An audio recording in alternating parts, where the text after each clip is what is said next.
Oh, hello everyone. This is Hannah Arendt. In this video, I'm going to be going over what she may have thought about the canceling of Radio Free Asia back in March of 2025 by the Trump administration. So here it goes. Thanks for listening. Oh, hello everyone. Thanks for listening today. This video is going to be going over Hannah Arendt, what she might have thought about the canceling of Radio Free Asia.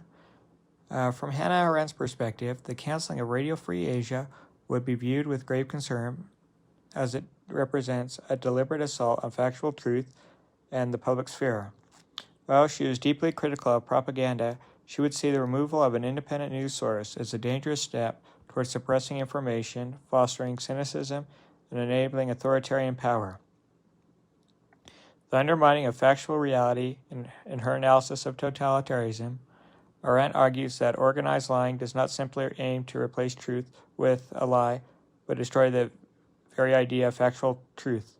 She writes that if everybody lies to you, the consequence is not that you believe the lie, but rather that nobody believes anything any longer.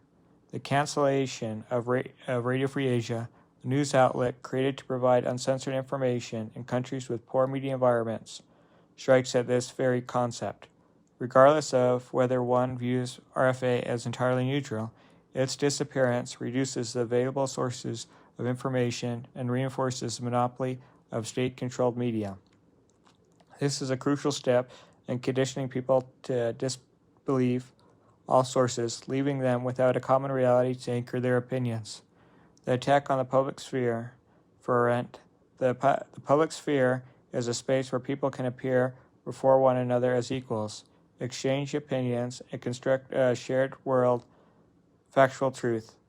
Though fragile, is the foundation for this process, as it allows for genuine debate and the formation of legitimate opinions. By shutting down RFA, the organized lying of groups, nations, or classes tears to shreds this delicate fabric of facts.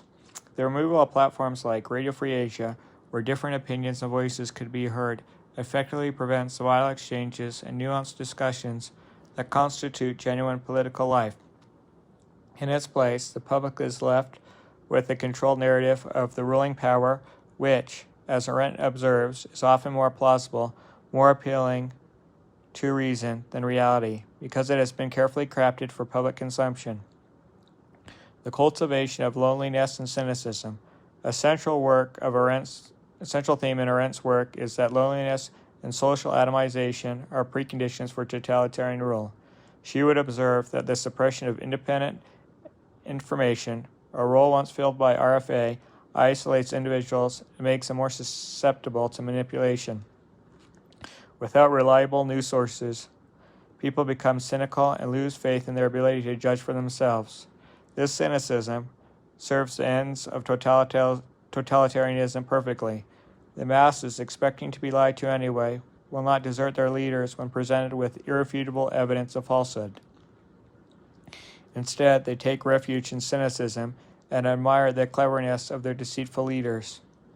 By removing Radio Free Asia, or RFA, a government would further enable this environment of distrust, leaving citizens without the tools to think, judge, and act politically.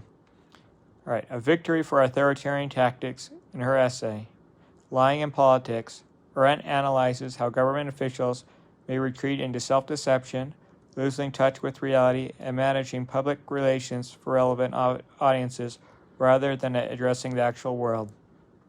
The cancellation of RFA, Radio Free Asia, could be viewed through a similar lens, not just as an act of censorship, but as a victory for the mindset that believes it can simply eliminate inconvenient realities.